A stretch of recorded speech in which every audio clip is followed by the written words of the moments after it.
네. 그게 제일 위험한 건데 거슬러 올라가면 2011년 3월에 이 동일본 지진이 있었고요. 네. 이때 후쿠시마 원전이 그 충격으로 폭발합니다.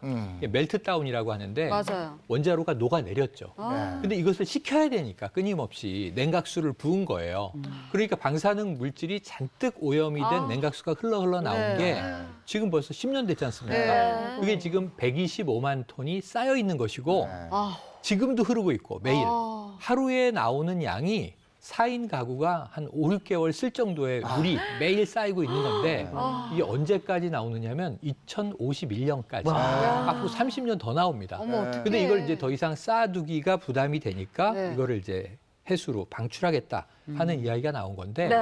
이건 정말 위험한 일이고 위험하죠. 칭찬받을 네. 일이고요. 일본은 처리수라고 부르지만 네. 이걸 우리는 오염수라고 부르죠. 그렇죠. 그러니까 깜짝 방류 결정을 내린 네. 거거든요. 왜일까요? 원래 몇 년 전부터 예견은 됐던 일이에요. 네. 그런데 일본 정부가 그동안 방류 결정 아직 공식화하지 않는다. 어. 한 4가지 정도의 옵션이 있다.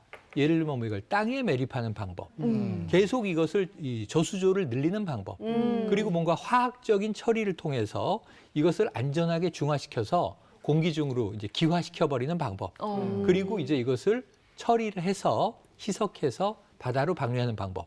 근데 이 바다에 방류하는 것이 가장 값싸지만 네. 가장 위험한 방법인데 그렇죠. 이것을 결국은 일본 정부가 바로 며칠 전에 발표하게 된 거죠. 네. 네. 그럼 일본이 이렇게 오염수를 방류하게 되면 우리나라에 도착하는 데까지 얼마나 걸리는 거예요? 그러게. 이게 뭐 이제 그린피스 같은 국제 환경단체도 발표한 게 있고요. 네. 가장 가깝게는 지난해 10월에 네. 독일 킬 대학의 헬름홀츠 해양연구소에서 연구가 나왔는데 네. 이게 먼저 어디로 가냐면요. 방출하면 인구 국가인 우리한테 오는 게 아니라 태평양을 건너서 해류를 타고 캘리포니아 해안을 때립니다. 아, 캘리포니아요? 예, 그리고 이게 돌아 우리 제주 바다로 오는데 200일 걸리고요. 동해 바다까지 오는데 280일 걸려요. 그럼 1년 365일 중에 이제 한 3분의 2 정도가 걸려서 사실은 우리나라만 위험한 게 아니고요. 태평양 연안 국가들을 네. 다 휘돌아치는 거예요. 네. 그러니까 태평양을 다 오염시키는 것이다. 이렇게 볼 수 있겠습니다. 200 더하기 280 하면 480.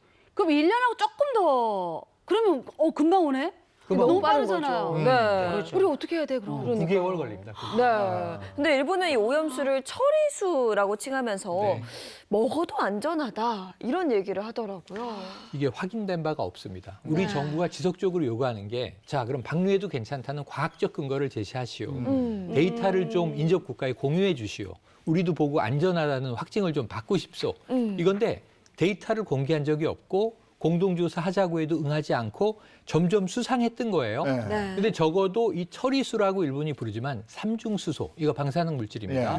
삼중수소가 포함되어 있는 것만 확실해요. 근데 희석을 하고 있다고 얘기를 하는 거죠. 그래서 이 물 1리터당, 방류수 1리터당 6만 베크렐 정도로 돼 있어서 이게 기준치 한 40분의 1이니까 안전하다.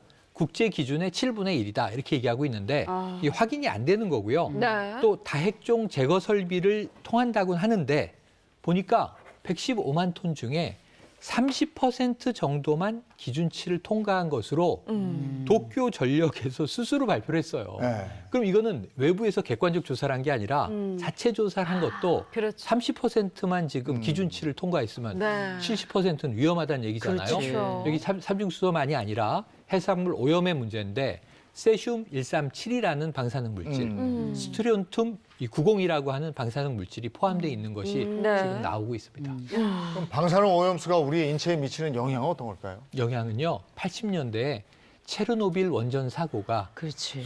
구소련에서 일어납니다. 네. 이게 영화로도 만들어졌고 다큐멘터리도 만들어졌는데 네. 지금 그 체르노빌 지역은 아직도 폐허예요. 그럼. 이 원상 복구되려면 수백 년 걸릴 것이라고 나오는데 네네. 가장 심각한 문제는 이게 혈액암이라든가 인체의 각종 맞아. 희귀암을 유발하는 방사능 물질이 몸에 축적이 되게 되고요. 네. 가장 무서운 것은 체르노빌에도 나오는데 기형아 출산이 아유. 굉장히 많아지는 맞아요. 위험한 일이 벌어졌습니다. 네. 그리고 바다 오염된다는 거는 자연스럽게 환경 문제로 이어질 수 있는 부분이거든요. 이게 바닷물이 휘돌아서 뭐 해산물을 오염시키고 그다음에 이제 연안 국가들의 해안을 휘감는다가 네. 정도가 아니고 바닷물의 기능은 뭐가 있냐면요.